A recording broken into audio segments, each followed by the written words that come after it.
ಬಂಗಾರ ಆಯಿತು, ಈಗ ಬೆಳ್ಳಿ ಸರದಿ. ಚಿನ್ನ ಅಲ್ಲ, ಬೆಳ್ಳಿ ಖರೀದಿಯೂ ಕೂಡ ಕಷ್ಟ ಆಗಿರುತ್ತಿದೆ. ಬೆಲೆ ದುಬಾರಿ ಆಗ್ತಾ ಇದೆ. ಇನ್ನು ಬೆಳ್ಳಿ ಮೇಲೆ ಯಾರಾದರೂ ಹೂಡಿಕೆ ಮಾಡಿದ್ದಿದ್ರೆ ನಿಮಗೆ ಬಂಪರ್ ಅಂತ ಹೇಳಬಹುದು.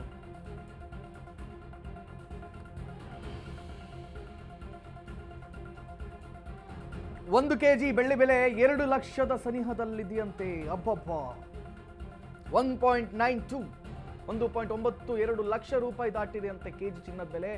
2-3 ದಿನದಲ್ಲಿ 2 ಲಕ್ಷ ದಾಟುವ ಸಾಧ್ಯತೆ ಕೂಡ ಇದೆ. ಇದುವರೆಗೆ ಚಿನ್ನದ ಮಾರ್ಕೆಟ್ ಯಾವ ರೀತಿ ಅಪ್ಪಾಯಿತು ಅಂತ ನೋಡಿದ್ರೆ, ಇದೀಗ ಬೆಳ್ಳಿ ಮಾರ್ಕೆಟ್ ಕೇವಲ ಒಂದು ವರ್ಷದಲ್ಲಿ 107% ಬೆಲೆ ಹೆಚ್ಚು ಬಿಟ್ಟಿದೆ. 10 ಗ್ರಾಂ ಚಿನ್ನದ ಬೆಲೆ ಇಂದು 1.78 ಲಕ್ಷಕ್ಕೆ ಹೋಗ್ಬಿಟ್ಟಿದೆ. ಚಿನ್ನ ಮಾತ್ರವಲ್ಲ, ಬೆಳ್ಳಿಯ ರೇಟ್ ಕೂಡ ಈಗ ಸಿಕ್ಕಾಪಟ್ಟೆ ಏರ್ತಾ ಇದೆ. ಈಗಾಗಲೇ ಹಬ್ಬಗಳು, ಜಾತ್ರೆಗಳೆಲ್ಲ ಬರ್ತಾ ಇದೆ. ಸಂಕ್ರಾಂತಿ ಹಬ್ಬ ಬರ್ತಾ ಇದೆ. ಸೊ ಯಾರು ಶಾಪಿಂಗ್ ಮಾಡೋದಿದ್ರೆ ಆದಷ್ಟು ಬೇಗ ಮಾಡಿಬಿಡಿ. ಯಾಕಂತ ಹೇಳಿದ್ರೆ ಈ ರೇಟ್ ಇನ್ನು ಡೌನ್ ಆಗೋದು ಸ್ವಲ್ಪ ಕಷ್ಟನೇ. ಎರ್ರಾಬಿರಿ ಏರ್ತಾ ಇದೆ. ಇಟ್ಸ್ ಬಿಕಾಸ್ ಭಾರತದ ರಿಸೋರ್ಸ್ಗಳು ತುಂಬ ಕಡಿಮೆ ಉಳಿದಿರುವಂಥದ್ದು. ಆಲ್ಮೋಸ್ಟ್ ಏನು ಇಲ್ಲ ಅಂತಲೇ ಹೇಳ್ಬೋದು.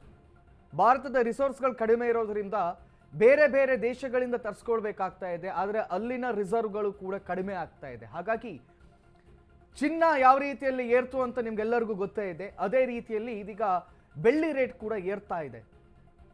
ಬೆಳ್ಳಿ ಸಾಮಗ್ರಿಗಳು ಯಾರಾದರೂ ಬೆಳ್ಳಿ ಮೇಲೆ ಹೂಡಿಕೆ ಮಾಡಿ ಇಟ್ಕೊಂಡಿದ್ರೆ ಅದು ಬಂಪರ್ ಅಂತಾನೆ ಹೇಳ್ಬೋದು. ಈ ಚಿನ್ನ ಮತ್ತೆ ಬೆಳ್ಳಿಯ ಮೇಲೆ ಅಥವಾ ಭೂಮಿಯ ಮೇಲೆ ಹಾಕೋ ದುಡ್ಡು ಇದೆಯಲ್ಲ, ಅದು ಯಾವತ್ತೂ ಕೂಡ ಕಡಿಮೆ ಆಗಲ್ಲ ಅನ್ನೋದಕ್ಕೆ ಇದೇ ಒಂದು ಉದಾಹರಣೆ.